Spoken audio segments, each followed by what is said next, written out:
Claro. positivo. Nos va a ayudar a entender que es un drenaje, vamos a ir de lo particular a lo general. El doctor Christian Fuster, los médicos dicen que es el mejor neurocirujano que tenemos en la República Argentina. De hecho, operó a la expresidenta Cristina Kirchner. Doctor Fuster, soy Luis Novarecio, con Hugo Balazón y todo el equipo lo saludamos. ¿Cómo le va? ¿Qué tal, Luis? Buenos días, ¿cómo están? Saludos Bien. ahí a la mesa. Buenos Gracias días. por atendernos. Arranco de atrás para adelante. ¿Qué es quitar un drenaje cuando se hace una operación por un hematoma subdural? Yo voy un poquito más atrás. El drenaje hay que ponerlo, es un tubito, como si fuese un tubito de goma chiquito de medio centímetro de diámetro, que va dentro de la cabeza en el lugar que ocupaba la sangre del hematoma. ¿Sí? Entonces, el hematoma, cuando está en la cabeza, desplaza el cerebro, lo empuja, no lo invade, lo empuja hacia abajo. Y hasta que el cerebro vuelve a su lugar, cuando uno saca el hematoma, cuando uno saca la sangre, uno deja un drenaje que está conectado fuera de la cabeza, que sale a través de la piel, en una bolsita colectora, ¿sí? Dándole tiempo a que el cerebro vuelva al lugar y que si ahí se forma sangre o líquido o incluso aire, puedan salir de la cabeza. Entonces, cuando el paciente, uno ve que el cerebro volvió a su lugar, se hace una tomografía, o ve que el drenaje deja de tener líquido en su interior, retira ese tubito de la cabeza para que ya la cabeza quede cerrada, hermética, y empiece a recuperar la presión normal. Voy a seguir preguntándole. En cualquier caso, doctor Fuster, usted se da cuenta que es medio extraterrestre, ¿no? Porque cuenta cosas, meter un cañito, que la cabeza, estamos hablando del cerebro, o sea, hay que tener una valentía para contarlo y para hacer este tipo de operaciones. ¿Cuándo se enteró que quería ser neurocirujano, doctor? Mire, yo me enteré que quería ser médico en segundo año del colegio secundario. Yo soy de un pueblo, del Chaco, de Charata. Ajá. Y tenía una profesora de biología que era un encanto, Susana Traglio, y cuando empezó a hablar del mundo de los seres vivos, me empezó a interesar. Ahí decidí que iba a ser médico, y en particular que iba a ser neurocirujano. Mi papá, que ya falleció, a quien yo admiraba y quería mucho, tenía la enfermedad de Parkinson. No sé si usted sabe lo que es la enfermedad de Parkinson. Claro, La enfermedad de Parkinson es una enfermedad neurológica con temblor, bastante invalidante. Y cuando yo estaba empezando mi carrera de medicina, papá me decía, ¿qué te parece si haces neurología si me das una mano? Wow. ¿Qué sé yo? Yo no sé si le estaba bastante lúcido, pero bueno, y entonces yo le empecé a acompañar a él a ver a los neurólogos y ver opciones de tratamiento, y me fui metiendo en el mundo de la neurología, pero a mí me gustaba cirugía. Yo quería hacer algo más técnico, más artesanal. Entonces ahí encontré la manera de combinar ambas cosas, de ver la parte neurológica por un lado y quirúrgica por otro, haciendo las dos cosas, haciendo neurocirugía. Muy fuerte la historia, doc, realmente muy fuerte. Me quedaría solo hablando de esto, pero sé que tiene poco tiempo y no quiero... No hay problema. Yo lo escucho a usted y a su equipo hace mucho tiempo, cuando estaba a la mañana más temprano, ahora me abandonaron a la mañana. Así que un placer para mí. Pero muchas gracias. Doc, ¿se parece? Yo sé que usted no vio la historia médica de Maradona, pero por lo que se cuenta periodísticamente, ¿se parece, es parecido lo que le pasó a Maradona con lo que le pasó a la doctora Kirchner? Sí, son historias similares. Después uno puede diferir en los detalles, el tamaño del hematoma, el tiempo de evolución, la compresión del cerebro, pero son similares, sí, son similares. En definitiva, es una colección de sangre entre el cerebro y la cobertura más íntima que tiene el cerebro, que se llama dura madre, que es como una goma, una cubierta que lo envuelve al cerebro y en el cual se interpone sangre entre esa cubierta, esa goma, esa funda que tiene y el cerebro propiamente dicho. Son similares, aparentemente los dos eran hematomas subdurales crónicos. La cronicidad se define por el tiempo de evolución que tiene y por las características del líquido, de la sangre. O sea, tienen más de 2 semanas de evolución, y las características del líquido es una sangre, digamos, más vieja, es una sangre que está como oxidada, como si fuese aceite viejo de motor, claro. Que tiene ese color oxidado. Eso es lo que define al hematoma subdural crónico, y la evolución, que es crónica, que suele ser tórpido, que los pacientes no tienen síntomas agudos. Los pacientes tienen síntomas, tienen dolor de cabeza, la cognición les baja un poco, o sea, piensan un poco más lento, alguna dificultad para caminar, para el equilibrio, algún trastorno para mantenerse despiertos, que los diferencia de lo que es, por ejemplo, un ACV, algo agudo, Claro. cuando el paciente tiene un déficit brusco, ¿no? El ACV en cuestión de minutos uno deja de mover un caso. Acá no, es tórpido y lento. Doc, estamos hablando con el doctor Fuster, neurocirujano. Algunos dicen que también es propio de cierta edad, ¿no? Los dos coinciden, tanto Cristina como Diego, con los 60 años, y que son propios también de golpes que uno no le da bolilla, que son un golpe importante que no le da bolilla. ¿Puede ser? Sí, en general se ven pacientes más grandes que los 60 años, ¿sí? Por arriba de 65, 70. Pero en el caso de Cristina sería un golpe bastante grande, Cristina, Cristina se cayó 2 meses antes que la veamos nosotros, se había caído creo que en el aeropuerto de Río Gallegos, y no había alcanzado, se tropezó creo que con la alfombra en el aeropuerto y no alcanzó a poner las manos y se golpeó la cabeza, ¿sí? Entonces se cayó de una altura considerable, pero suele ser en pacientes mayores. ¿Por qué? Porque los pacientes mayores tienen 2 o 3 condiciones que lo hacen esto más propicio. Una, suelen tener algún factor agregado, están anticoagulados, por ejemplo, o toman mucha aspirina para que la sangre esté un poco más licuada, eso los hace un poquito más propensos a tener un sangrado después de un golpe, y además, algo que ocurre con el resto del cuerpo también, uno cuando va creciendo, lamentablemente, pierde pelo, pierde masa muscular, Claro. La estructura corporal en global se achica, y al cerebro le pasa lo mismo, se achica un poquitito, unos milímetros, pero el cráneo no, el cráneo queda rígido. Y el cráneo es el continente en donde está inserto el cerebro, que es el contenido. Si el continente, que es el cráneo, se queda rígido y no disminuye de tamaño, y el cerebro sí, el cerebro tiene más movimiento. Claro. Es raro decir, pero el cerebro se mueve dentro de la cabeza, tiene pequeños movimientos. Si hay más lugar para que se mueva, se mueve un poco más. Y si se mueve un poco más, con un golpe se pueden romper algunas venas, de las que cuelga el cerebro del cráneo, y cuando se rompen esas venas es que junta sangre, y la sangre tiene un efecto osmótico, ¿sí? Es una proteína, tiene proteínas y funciona como una esponja. Es muy poquita la sangre que sale en un hematoma subural, pero esa sangre lo que hace es captar líquido desde el cerebro y aumentar el volumen, el tamaño del hematoma a expensas no de sangre, sino del líquido que le va sacando al cerebro. Es un poco complicado, pero es un mecanismo no es complicado.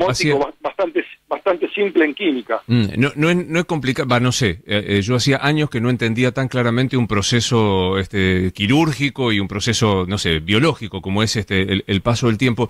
Leí, y se lo pregunto, Doc, si es correcto que dentro de las operaciones así neurológicas es de las menos complicadas y que tienen una cierta recuperación rápida, con recuperación de toda la actividad física. ¿Es correcto? Sí, es así. En líneas generales, siempre dependiendo del contexto, ¿no? Siempre dependiendo del contexto del paciente que uno tenga enfrente, pero en líneas generales son pacientes que andan bien, el detalle es que el cerebro vuelva al lugar, que el cerebro ocupe el lugar que tenga que ocupar, porque si el cerebro no vuelve al lugar que tiene que ocupar dentro del cráneo, ahí se junta aire o líquido. Y esas cosas irritan al cerebro y lo ponen de mal humor, y es cuando los pacientes pueden tener una convulsión, se quedan dormidos, tienen excitación psicomotriz, pero en general tiene buena evolución, y si es como dicen, que ya le sacaron el drenaje 12 horas después, es que realmente la cosa va bien, y tienen más o menos, digamos, un mes de reposo de actividad física, para que el cerebro vuelva a su lugar completamente, las presiones se normalicen dentro de la cabeza, y uno no haga un tipo de esfuerzo que se llama valsalva. ¿Qué es el valsalva? Es cuando aumenta la presión de las venas dentro del cuerpo, por ejemplo, cuando uno estornuda o cuando uno tose, ¿sí? O cuando uno va de cuerpo. Esa presión que uno hace se llama mecanismo de valsalva, y eso cambia las presiones del cerebro. Durante un primer mes, en el postoperatorio de estos pacientes, esos pacientes tienen que evitar, en la medida de lo posible, cosas que no sean fisiológicas, esfuerzos para que después no tengan cefalea o no sean migrañosos, porque el cráneo, que es bien llamada unidad sellada, tiene una presión que es constante, permanente. Cuando uno la abre y le cambian las presiones, ese cambio de presiones a los pacientes, si no hacen el reposo adecuado y no tienen un buen postoperatorio, podrían tener algún tipo de cefalea o de migraña. ¿Hay algún tipo de restricción? No quiero hacerlo opinar sobre Maradona, pero todo el mundo dice, bueno, está el tema de su cantidad de medicación, está el tema del alcohol que consume. ¿Eso conspira, no, con el tema del estado de salud? Mire, quiero hacer hincapié en esto. No lo conozco, no conozco la historia clínica del señor Maradona. No, hablemos de un paciente que viene al consultorio.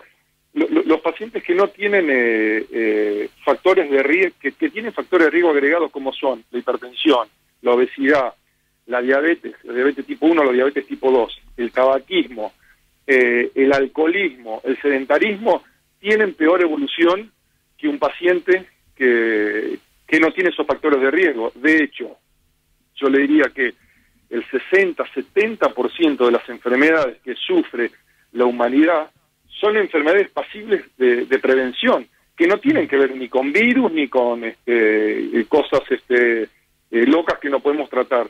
Tienen que ver con nuestro estilo de vida, con nuestra calidad de vida, y tienen que ver básicamente con esto: sedentarismo, dieta, diabetes, hipertensión.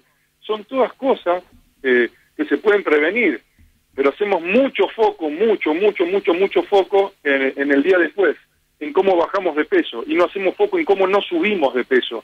Pero bueno, es una característica, no sé si del ser humano o de los argentinos, no, eso no se lo puedo decir. Mi compañero Huguito Balazone quería hacerle una pregunta. Le quiero preguntar al doctor, porque ayer el doctor Luque, quien decide operarlo, tuvo resistencias en la previa respecto de si Diego podía o no, dado su cuadro, pasar la anestesia.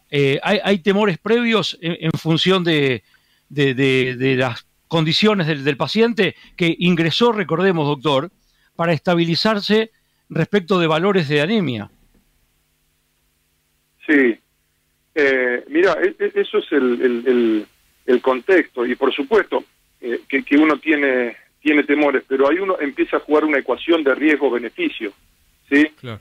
Sí, el riesgo de no operarlo es mayor que el beneficio, y lo tenés que operar poniendo en contexto. Además, siempre cuando viene el paciente al consultorio dice, no, doctor, la cirugía me da miedo, de lo que sea, ¿no? Ahora opero más columna que cerebro, pero bueno, igualmente, y sobre todo la cirugía de columna, me da miedo la cirugía, doctor. No, el problema no es la cirugía, el problema es lo que tiene el paciente. O sea, acá el problema es el hematoma subdural. Entonces, hacer foco en la anestesia o en la cirugía, por ahí no sea lo correcto. El foco es el problema que tiene, y la cirugía y la anestesia vienen a resolverlo. La anestesia hoy en día es muy segura, es un procedimiento de los más seguros, y es casi el lugar ideal en el que uno quisiera tener un paciente, porque uno cuando tiene un paciente anestesiado lo tiene controlado, la presión arterial, el fluido de líquidos, el funcionamiento renal, cómo respira. Es una situación casi ideal. Le diría que para los que son pilotos es altura crucero. Ponen el piloto automático y están en altura crucero volando. O sea que la anestesia difícilmente, salvo que el paciente esté, imagínese que se duerme un paciente para hacer un trasplante cardíaco, se duerme un paciente para...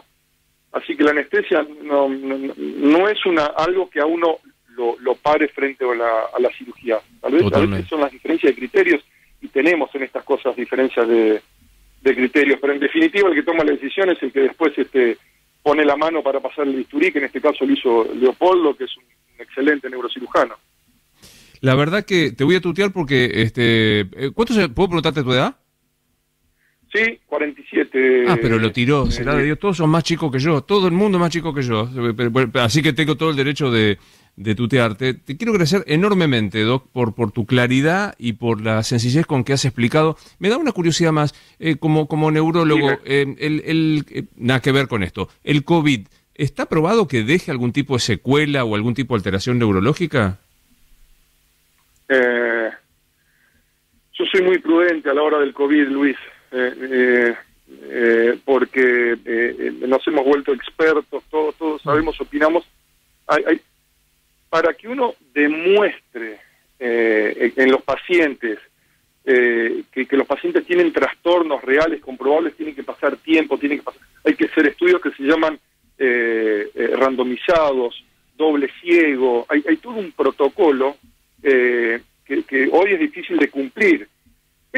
Es probable que hay una posibilidad que los pacientes, cuando están, digamos, en terapia intensiva, que cuando necesitan respirador, si hay un déficit en el flujo de oxígeno al cerebro, el cerebro se alimenta de dos cosas, oxígeno y glucosa, ¿sí? Cualquiera de las dos cosas que falta, sufre. Entonces, estos pacientes tienen trastornos de la oxigenación de la sangre.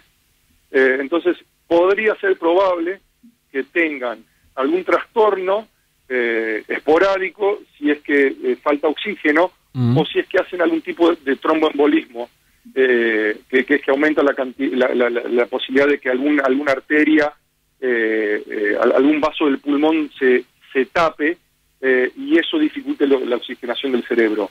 No está probado, Luis. La realidad es que el 80-85% del 90% de los pacientes de COVID se recuperan sin problemas, sin lesiones, están bien.